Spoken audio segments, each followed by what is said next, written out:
नमस्कार सारे भाइयों को बहुत बहुत स्वागत है आप सबका हमारे अपने चैनल द ऑप्टिमिस्ट में। और कल हमने डेवलपमेंट चैप्टर ख़त्म किया क्लास 10th इकोनॉमिक्स का। आज हम चैप्टर 2 पे आ चुके हैं जिसका नाम है sectors of the Indian economy. तो फटाफट से स्टार्ट करते हैं ये चैप्टर। हमेशा की तरह चैप्टर कैसा भी हो, आई विल मेक श्योर कि आपको ईजी लगने लग जाए इस वीडियो के बाद से। ये पहला पार्ट है, बाकी पार्ट्स में फिर कवर करेंगे। तो chapter 2 sectors of the Indian economy, आइए स्टार्ट करते हैं। तो भाई मेन हेडिंग है आपकी जो बुक में दी हुई है, sectors of Indian sectors of economic activities, ये आपकी मेन हेडिंग है। अब सब हेडिंग्स जो मैंने बनाई वो पहली है इकोनॉमिक एक्टिविटीज़।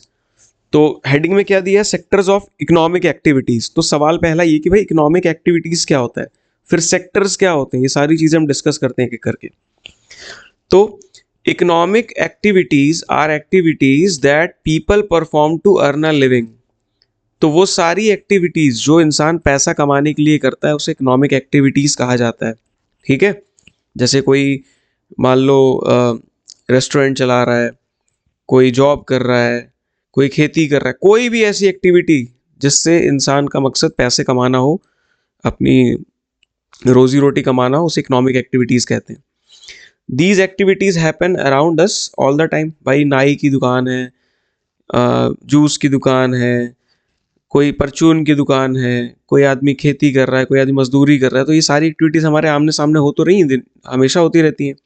ठीक है, some activities produce goods while other provide services. अब ये जो इकोनॉमिक एक्टिविटीज़ होती हैं, कुछ इकोनॉमिक एक्टिविटीज़ का रिजल्ट गुड्स होता है। जैसे मान लो एक किसान खेती करता है, कुछ भी करता है, तो उसकी फसल उसको मिलती है, वो उसका रिजल्ट है उसकी मेहनत का, एक्टिविटी का। वहीं एक टीचर पढ़ा रहा है तो वो सर्विस प्रोवाइड कर रहा है। तो इकोनॉमिक एक्टिविटीज़ गुड्स भी प्रोवाइड कर सकती हैं। जैसे मान लो कोई एक एक वर्कशॉप है जहाँ पे बर्तन बनते हैं, तो वहाँ पे क्या प्रोड्यूस हो रहा है, गुड्स प्रोड्यूस हो रहे हैं। लेकिन एक बैंक वाला एम्प्लॉई वो क्या करेगा, वो आपको सर्विस प्रोवाइड कर रहा है बैंकिंग की। तो इकोनॉमिक एक्टिविटीज़ गुड्स भी प्रोवाइड कराती हैं, प्रोड्यूस करती हैं, और at the same time service भी प्रोवाइड कराती हैं। To understand them better we classify them into groups.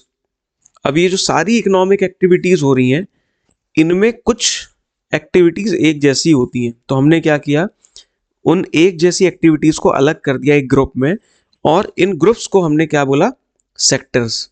ये जो ग्रुप्स हैं इनको हमने नाम दे दिया सेक्टर्स। ठीक है, यहाँ तक समझ में आया? तो अब हम आगे बढ़ते हैं। नेक्स्ट सब हेडिंग है meaning of sector. Economic activities हमने समझ लिया, सेक्टर क्या होता है अभी मैंने बताया सेक्टर क्या होता है। ये जो इकोनॉमिक एक्टिविटीज होती हैं इनको अलग अलग ग्रुप्स में बांटा गया है based on similarities among them. ठीक है, कुछ एक्टिविटीज एक जैसी तो उनको एक ग्रुप में कर दिया, इसी तरह इन ग्रुप्स को सेक्टर कहा गया। A sector is a group of economic activities that have something in common. तो सेक्टर उन इकोनॉमिक एक्टिविटीज के ग्रुप को कहा जाता है जिनमें कुछ चीजें कॉमन हो। अब वो क्या चीज कॉमन है वो अभी हम आगे पढ़ेंगे, इसके लिए परेशान मत होइए। Economic activities are classified into sectors based on the nature of work. इसके अलावा कुछ चीजें कॉमन होती हैं, और एक और चीज क्या बताई गई कि अलग अलग इकोनॉमिक एक्टिविटीज को डिफरेंट सेक्टर्स में क्लासिफाई करने का एक रीजन ये भी है कि जिस तरह का वर्क है उसमें नेचर ऑफ वर्क है वो डिफरेंट है। ठीक है, तो अभी हम आगे देखेंगे, इसके लिए ज़्यादा परेशान मत होइए, बहुत ही सिंपल है ये। जैसे जैसे वीडियो बढ़ेगा आपको सब क्लियर हो जाएगा। तो जो सेक्टर हमने डिवाइड किया उसमें जो पहला सेक्टर है, पहला टाइप है, वो है प्राइमरी सेक्टर। ठीक है, डेफिनेशन क्या है प्राइमरी सेक्टर की? The primary sector includes activities that directly use natural resources. वो सारी एक्टिविटीज जिनमें नेचुरल रिसोर्सेज का यूज किया जाता है या प्रोड्यूस किया जाता है या किसी तरह से लिंक्ड है, उन्हें natural resource primary sector activities कहा जाता है। ठीक है, या प्राइमरी सेक्टर कहा जाता है। Goods produced in this sector are natural products. जो प्रोडक्ट्स एंड प्रोडक्ट्स मिलते हैं इन एक्टिविटीज से, प्राइमरी सेक्टर की एक्टिविटीज से, वो नेचुरल होते हैं, नेचुरल प्रोडक्ट्स होते हैं। जैसे अभी हम आगे देखते हैं एग्जांपल्स। अब प्राइमरी सेक्टर क्यों कहा गया, तो सवाल ये है कि why is it called primary, primary क्यों कहते हैं? It forms the base for all other sectors. जो बाकी दो सेक्टर्स हैं जिनके बारे में हम पढ़ने वाले हैं, वो दोनों सेक्टर्स इस सेक्टर पे बेस्ड हैं, मतलब इससे इस पर डिपेंड करते हैं बहुत ज़्यादा। हालांकि सारे सेक्टर्स एक दूसरे पे इंटर डिपेंड करते हैं, लेकिन जो बाकी दो सेक्टर है वो ज़्यादा डिपेंड किस पे करते हैं, प्राइमरी सेक्टर पे, इसीलिए इसे प्राइमरी कहा गया है। ठीक है। Without primary products other sectors can not function, और बिना इस प्राइमरी सेक्टर के या प्राइमरी प्रोडक्ट्स के, जो प्रोडक्ट्स हमें प्राइमरी सेक्टर देता है, उसके बिना बाकी दोनों सेक्टर काम ही नहीं कर सकते हैं, एग्जिस्ट ही नहीं कर सकते हैं। अभी आगे बताते हैं कैसे। तो जैसे देखो, पहले तो एक और चीज समझ लो कि जो प्राइमरी सेक्टर है ये किस चीज पर डिपेंड करता है। तो उसमें क्या लिखा है, डिपेंडेंस और नेचर। तो प्राइमरी सेक्टर की खास बात है, एक फीचर ये है कि प्राइमरी सेक्टर आपका डिपेंड करता है नेचर पे, कुदरत पे। किन किन चीज़ों पे, जैसे एग्जांपल समझ लो, rainfall, climate, sunshine, natural fertility of land, biological processes. तो ये वो सारी चीज़ें जिन पे आपका प्राइमरी सेक्टर डिपेंड करता है। अभी आगे नेक्स्ट स्लाइड में फिर क्लियर हो जाएगा कि क्यों ऐसा होता है। जैसे एग्जांपल समझो, प्राइमरी सेक्टर के एग्जांपल क्या है। हमने क्या कहा था, प्राइमरी सेक्टर वो है जिसकी सारी एक्टिविटीज़ नेचुरल होती हैं। जैसे देखो एग्रीकल्चर, खेती, वहाँ पे आप जैसे एग्जांपल दिया है कि आप कॉटन कल्टीवेट कर रहे हो। फिर डेयरी, जहाँ पे आप गाय भैंस पालते हो, दूध का प्रोडक्शन करते हो। फिशिंग, मछली पालन, फॉरेस्ट्री, जंगल लगाते हो, पेड़ लगाते हो। माइनिंग हो गया, माइनिंग मिनरल्स और ओर्स के लिए की जाती है। अगेन आप एक चीज़ कॉमन देखोगे इन सारी चीज़ों में, ये सारी किस पे बेस्ड हैं, ये सब नेचुरल चीज़ों पे बेस्ड है, नेचुरल प्रोडक्ट्स पे बेस्ड है। तो ये प्राइमरी सेक्टर का एग्जाम्पल है। अब इंपॉर्टेंट पॉइंट्स क्या है आपका इस पार्ट से। जैसे cotton is a natural product जिसको नेचुरल फैक्टर्स के यूज से उगाया जाता है। जैसे देखो, सनशाइन चाहिए, वाटर चाहिए, ज़मीन चाहिए, तो उससे कॉटन प्रोड्यूस होता है। देन मिल्क जो है, मिल्क कहाँ से प्रोड्यूस होता है, ऑब्टेन किया जाता है, वो एनिमल से निकाला जाता है। और वो भी भाई एनिमल की बॉडी में कुछ बायोलॉजिकल प्रोसेसेस हो रही हैं जिससे मिल्क फॉर्म हो रहा है। फिर उसको मिल्क को हम यूज़ करते हैं, ऑब्टेन करते हैं उस एनिमल से। सिमिलरली जब हम माइनिंग करते हैं तो हमें मिनरल्स और ओर्स मिलते हैं। अगेन ये दोनों भी क्या हैं, नेचुरल प्रोडक्ट्स हैं। तो दैट इज़ वाई ये प्राइमरी सेक्टर का पार्ट है। अब आपको ये एमसीक्यू में आ सकता है कि प्राइमरी सेक्टर का दूसरा नाम क्या है, तो इसको एग्रीकल्चर सेक्टर भी कहा जाता है। एग्रीकल्चर एंड रिलेटेड सेक्टर लिखा है, लेकिन आप इसको दूसरे शब्दों में कहो तो आप इसे एग्रीकल्चरल सेक्टर भी कह सकते हो, क्योंकि इसमें one of the major activity जो सेक्टर की वो है एग्रीकल्चर। ठीक है। अब आते हैं नेक्स्ट सेक्टर पे, जो है हमारा सेकेंडरी सेक्टर। सेकेंडरी सेक्टर की डेफिनेशन क्या है? The secondary sector includes activities in which natural products are converted into finished good. ये पार्ट बहुत इंपॉर्टेंट है कि भाई साहब, सेकेंडरी सेक्टर वो सेक्टर है, इसमें वो एक्टिविटीज होती हैं जिनमें प्राइमरी सेक्टर के प्रोडक्ट्स को फिनिश्ड गुड में बदल दिया जाता है। कैसे, अभी हम आगे एग्जांपल देखेंगे। तो इस सेक्टर की खास बात क्या है? मैन्युफैक्चरिंग। इस सेक्टर में जो खास एक्टिविटी होती है दैट इज मैन्युफैक्चरिंग, उत्पादन। जैसे शायद मैंने मैन्युफैक्चरिंग का उत्पादन गलत कह दिया, लेकिन हाँ कह सकते हो। जैसे वाई सेकेंडरी, अब जैसे हमने पहले पढ़ा था ना कि प्राइमरी सेक्टर, वो प्राइमरी क्यों कहते हैं? प्राइमरी इसलिए कहते हैं क्योंकि जो दोनों सेक्टर हैं उस पर बेस्ड हैं और बहुत ज़्यादा डिपेंड करते हैं उस पर। अब यही सवाल इसमें भी है कि वाई सेकेंडरी, इसको सेकेंडरी सेक्टर क्यों कहते हैं? तो इसका एक रीज़न ये है कि ये प्राइमरी के बाद आता है। मतलब जो प्राइमरी सेक्टर से चीज़ें मिलती हैं उसके बाद वाला जो स्टेप है, उन चीज़ों के साथ जो होना है मैन्युफैक्चरिंग, वो इस सेक्टर में होती है। इसीलिए इसे सेकेंडरी सेक्टर भी कहते हैं, क्योंकि ये प्राइमरी सेक्टर के बाद आता है। दूसरा, इसमें जो रॉ मटेरियल्स मिलते हैं प्राइमरी सेक्टर से, क्योंकि भाई प्राइमरी सेक्टर किससे जुड़ा हुआ है? नेचुरल चीज़ों से, नेचुरल रिसोर्सेज से। और ये जो सेकेंडरी सेक्टर है ये उन्हीं रिसोर्सेज का यूज़ कर रहा है एज अ रॉ मटेरियल, तो इसे सेकेंडरी सेक्टर इसलिए भी कहा जाता है। नेचर ऑफ प्रोडक्शन, भाई प्रोडक्शन का नेचर क्या है, किस तरह से प्रोडक्शन होता है? तो पहली चीज़ ये है, goods are not produced by nature. अब जैसे फिशिंग कर रहे हो आप, फिशिंग किसका एग्जाम्पल है? प्राइमरी सेक्टर का। फिश कहाँ से मिल रही है आपको? नेचर से मिल रही है। ठीक, खेती कर रहे हो, कहाँ से मिल रहा है? ज़मीन से मिल रहा है, सनशाइन वाटर की मदद से। लेकिन यहाँ पे आप देखोगे सेकेंडरी सेक्टर में इसका फीचर क्या है कि यहाँ पे नेचर नहीं प्रोड्यूस कर रहा है गुड्स, ह्यूमंस कर रहे हैं। ठीक है, कौन कर रहा है? ह्यूमंस कर रहे हैं और मशीन्स की हेल्प से कर रहे हैं। ये इधर के प्रोडक्शन का नेचर है, इस तरह प्रोडक्शन होता है यहाँ पे।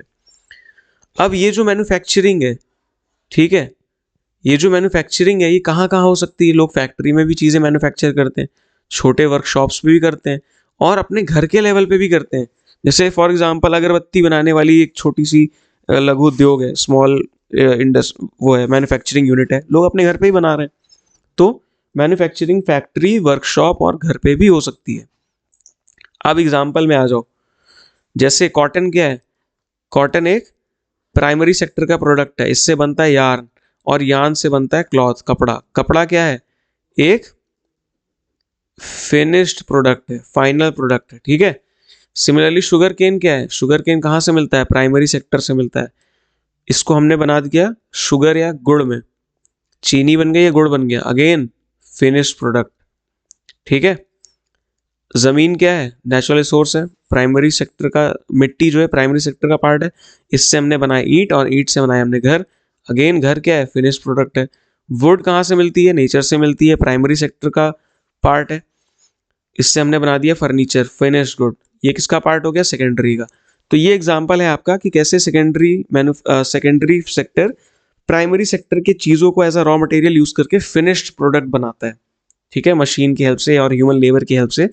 और इसीलिए इस सेक्टर का दूसरा नाम क्या है? Industrial sector. तो सेकेंडरी सेक्टर को इंडस्ट्रियल सेक्टर भी कहा जाता है। आई होप यहां तक दोनों सेक्टर आपको समझ में आ गए होंगे। अब आते हैं टर्शियरी सेक्टर पे। टर्शियरी सेक्टर हमारा थर्ड सेक्टर है। इसकी डेफिनेशन क्या कह रही है? The tertiary sector includes activities that provide services. ये वो सेक्टर है जहां पे सर्विस प्रोवाइड की जाती है। अब कौन सी सर्विस प्रोवाइड की जाती है अभी आगे देखेंगे। These activities support the primary and secondary sectors. जैसे सेकेंडरी और टर्शियरी डिपेंडेंट है प्राइमरी सेक्टर पे, उसी तरह ये जो टर्शियरी सेक्टर है, या इसको अभी एक नाम अभी इसका हम आगे पढ़ने वाले हैं, सर्विस सेक्टर भी इसे कहते हैं। यहाँ पे जो एक्टिविटीज़ हैं हो रही हैं, जो चीज़ें यहाँ पे होती हैं, वो क्या करती हैं? वो पहले दो सेक्टर को सपोर्ट करती हैं, प्राइमरी और सेकेंडरी सेक्टर को। कैसे? अभी एग्जांपल देखते हैं। नेचर ऑफ वर्क, यहाँ पे नेचर ऑफ वर्क कैसा है? यहाँ पे कोई गुड्स नहीं प्रोड्यूस की जा रही है, यहाँ पे कोई चीज़ नहीं बनाई जा रही है, यहाँ पे सर्विस प्रोवाइड की जा रही है। ठीक है, यहाँ पर कोई नया प्रोडक्ट नहीं बन रहा है। जैसे प्राइमरी सेक्टर में क्या कर रहे थे? खेती कर रहे थे, कॉटन उगा रहे थे। दूसरे अब सेकेंडरी में देखा कि उस कॉटन से कोई चीज़ बना दे रहे थे, कोई प्रोडक्ट बना रहे थे। लेकिन यहाँ पे ऐसा कोई गुड्स नहीं बना रहे, यहाँ पे सर्विस प्रोवाइड की जा रही है। ठीक है, और ये जो सर्विसेज हैं ये एज अ सपोर्ट सिस्टम काम करती हैं, किसके किसके लिए? प्रोडक्शन के लिए और ट्रेड के लिए। तो ये जो एक्टिविटीज़ हैं, सर्विसेज हैं, ये सपोर्ट सिस्टम की तरह काम करती है प्रोडक्शन और ट्रेड के लिए। अब आइए एग्जांपल्स रिलेटेड टू प्रोडक्शन। कैसे प्रोडक्शन में हेल्प करता है ये सर्विस सेक्टर? सबसे पहले जैसे ट्रांसपोर्ट की फैसिलिटी हो गई, तो ये सर्विस है एक तरह की। ठीक है, ये टर्शरी सेक्टर में आता है। जो ट्रांसपोर्ट हो गया ट्रक के थ्रू, ट्रेन के थ्रू, क्या ये हेल्प नहीं करता? आप खेत में जो कुछ उगाते हो बड़े लेवल पे, उसको आप कैसे ट्रांसपोर्ट करते हो? गाड़ियों में ट्रांसपोर्ट करते हो ना, ट्रक में या ट्रेन में। तो ये सर्विस सेक्टर का एग्जाम्पल है, tertiary sector. Again tertiary sector और सर्विस सेक्टर एक ही नाम है। ठीक है, देन स्टोरेज फैसिलिटीज हो गई, ये भी एक सर्विस है। जैसे गोडाउन्स में और वेयर हाउसेज में बड़े बड़े उसमें चीज़ें स्टोर की जाती हैं, कोल्ड स्टोर, ये सब क्या है? सर्विस, टर्शरी सेक्टर का एग्जाम्पल है। Then communication facilities, phone, letters, fax, email, ये सब क्या है? ये सब भी सर्विस सेक्टर के एग्जाम्पल है। देन बैंकिंग की जो फैसिलिटी है, जहाँ से लोन मिलता है, मनी ट्रांजेक्शन्स करते हैं। भाई लोन नहीं लोगे तो आप बहुत सारी इंडस्ट्री नहीं चला पाओगे, बहुत सारी खेती नहीं कर पाओगे। तो ये एक बहुत इंपॉर्टेंट है, इसीलिए कहा जाता है कि टर्शियरी सेक्टर एक सपोर्ट सिस्टम प्रोवाइड कराता है बाकी दो सेक्टर्स को। देन ट्रेडिंग, अब होलसेल मार्केट्स हैं, रिटेल शॉप्स हैं, ये सब भी किसका एग्जांपल है? ये टर्शियरी सेक्टर का एग्जांपल्स। यहाँ पे कोई चीज़ बनाई नहीं जा रही है, यहाँ पे बस फैसिलिटेट किया जा रहा है, हेल्प की जा रही है ट्रेडिंग में। ठीक है, अब एक क्वेश्चन ये है कि टर्शियरी सेक्टर को सर्विस सेक्टर क्यों कहा जाता है, तो सिंपल सा आंसर ये है कि यहाँ पे सर्विस जनरेट होती है, कोई प्रोडक्ट नहीं जनरेट किया जाता, कोई गुड्स नहीं प्रोड्यूस किए जाते, यहाँ पे सर्विस प्रोवाइड की जाती है, इसीलिए टर्शियरी सेक्टर को सर्विस सेक्टर भी कहते हैं। ठीक है, अब आते हैं कुछ एसेंशियल सर्विसेज, कुछ इंपॉर्टेंट सर्विसेज को देखते हैं जो हमें टर्शियरी सेक्टर से मिलती हैं। अब क्या लिखा है कि these services may not directly help production. अब हम जो सर्विसेज ये पढ़ने जा रहे हैं ये डायरेक्टली प्रोडक्शन में हेल्प तो नहीं करती हैं, लेकिन ये डेली लाइफ के लिए बहुत इंपॉर्टेंट। जैसे टीचर्स का बहुत बड़ा रोल है भाई बच्चों को पढ़ाने में, यही बच्चे आगे चल के साइंटिस्ट, डॉक्टर, इंजीनियर बनने वाले हैं। फिर जो डॉक्टर्स हैं, लॉयर्स हैं, बार्बर्स हैं, वॉशरमैन है, धोबी, मोची, cobbler, administrative and accounting staff, तो भाई ये सब लोग कोई गुड्स थोड़ी बना रहे हैं। टीचर कोई नया प्रोडक्ट थोड़ी बना रहा है, गुड्स नहीं बना रहा है। डॉक्टर भी सर्विस प्रोवाइड कर रहा है अपने टैलेंट स्किल को यूज करके। लॉयर्स आपके लिए कोर्ट में केस लड़ रहे हैं, वो लोग कोई नई चीज नहीं बना रहे हैं, लेकिन वो सर्विस प्रोवाइड कर रहे हैं जो आपकी डेली लाइफ को आसान बनाती है। ठीक है, तो ये सारे टर्शियरी सेक्टर के एग्जाम्पल हैं या सर्विस सेक्टर कह लो। ठीक है, अब एक नया टाइप भी आज के टाइम पे उभर रहा है जिसे हम लोग कहते हैं IT based service, information technology based service. भाई आजकल मोबाइल और कंप्यूटर का ज़माना है, तो ये कुछ सर्विसेज आने इस टाइम में बहुत ज़्यादा बूम हुई है। जैसे इंटरनेट कैफ़ेज़, हालांकि अब कैफ़ेज़ भी कम दिखने लग गए हैं क्योंकि सबके पास पर्सनल फ़ोन आ गए। जब मैं पढ़ता था अपने स्कूल के टाइम पे तो हम लोग साइबर कैफ़े जाया करते थे क्योंकि सबके पास फ़ोन और इंटरनेट की सुविधा नहीं थी। तो हम लोग, मेरे को अच्छे से याद है कि हम लोग 10 रुपए में या 20 रुपए में आधा घंटा साइबर कैफ़े में बैठा करते थे। ठीक है, और उधर पे यूट्यूब वगैरह चलाते थे। तब तो हमें कुछ पता भी नहीं था इंटरनेट के बारे में, तो इंटरनेट कैफ़े हो गए। देन एटीएम सर्विस जो है, ये आज के मॉडर्न टाइम की आईटी बेस्ड सर्विस है जो इंटरनेट पे और टेक्नोलॉजी पे बेस्ड है। देन कॉल सेंटर्स हो गए, बड़ी बड़ी कंपनियां होती हैं, अभी आप आगे वाले चैप्टर में पढ़ने वाले हो सक्सेसिव कुछ चैप्टर्स में, कि कैसे कॉल सेंटर्स, बड़ी बड़ी कंपनियों में कॉल सेंटर्स होते हैं जहाँ पे वो कस्टमर्स को फीडबैक, सजेशन, ये सब कलेक्ट करती हैं और देती हैं, उनकी हेल्प करती हैं कोई प्रॉब्लम आती है तो। Then we have software companies, बड़े बड़े सॉफ्टवेयर चल रहे हैं, वो सब डेवलप करती हैं कंपनीज। देन आईटी सर्विसेज, इसके अलावा और भी आईटी सर्विसेज हैं, इंफॉर्मेशन टेक्नोलॉजी रिलेटेड सर्विसेज। तो ये सारी आज के टाइम पे इन्हें मॉडर्न सर्विसेज कहा जाता है। ये आज के टाइम पे अभी कुछ ही सालों में डेवलप हुई हैं ये आईटी बेस्ड सर्विसेज, लेकिन बहुत इंपॉर्टेंट हो चुकी हैं। अब इंपॉर्टेंस क्या है इन आईटी बेस्ड सर्विसेज की? These services have become very important in today's economy. ये तो मैंने अभी जस्ट बताया कि ये सब जो टेक्नोलॉजी है, जैसे एआई भी आ रहा है, आर्टिफिशियल इंटेलिजेंस, तो आज के टाइम में आज की जो इकोनॉमी है उसमें इन सर्विसेज का बहुत ज़्यादा इंपॉर्टेंट रोल है, इसीलिए इसको इतनी इंपॉर्टेंस दी जा रही है आज के टाइम में। दूसरा, दे सपोर्ट कम्युनिकेशन। अब इन आईटी सर्विसेज का यूज़ कहाँ पे हो रहा है? कम्युनिकेशन में। ये जो मोबाइल आप चला रहे हो, लैपटॉप चला रहे हो, ये सारी चीज़ें कहाँ से आ रही हैं? यही आईटी सेक्टर, आईटी सर्विसेज आपको प्रोवाइड कर रहा है। देन बैंकिंग की जो फैसिलिटीज़ हो गई, अब यूपीआई आ गया, स्कैन कर लेते हो आप क्यूआर कोड को, घर बैठे पेमेंट कर देते हो, बिल भर देते हो, तो ये सब भी आईटी सर्विसेज की देन है। देन आजकल जो बिजनेसेस हैं वो बहुत ज़्यादा ऐसे हो गए हैं कि लोग घर बैठ के भी काम कर रहे हैं। ठीक है, सारा बिजनेस ऑनलाइन चल रहा है, तो ये सारा आईटी सर्विसेज पे बेस्ड है। तो ये दिखाता है कि इन सेक्टर्स की इंपॉर्टेंस क्या है, ये जो नया सेक्टर इवॉल्व हो रहा है इसकी इंपॉर्टेंस क्यों है हमारी लाइफ में। तो ये इस चैप्टर का पहला पार्ट था। पूरा देखना, तसल्ली से देखना, स्लो करके देखना, 2x पे करके देखना, जैसे आपकी स्पीड हो, जिस पे आप कंफर्टेबल हो। और वीडियो कैसा लगा लाइक करके बताइएगा। लाइक ना भी करो तो यार कमेंट ज़रूर करके बताना कैसा लगा। कोई चीज़ अगर समझ ना आई हो, कमेंट बॉक्स खुला है, उसमें आप कमेंट करके पूछ सकते हो। जय श्री राम, राधे राधे, जय हिंद, जय भारत।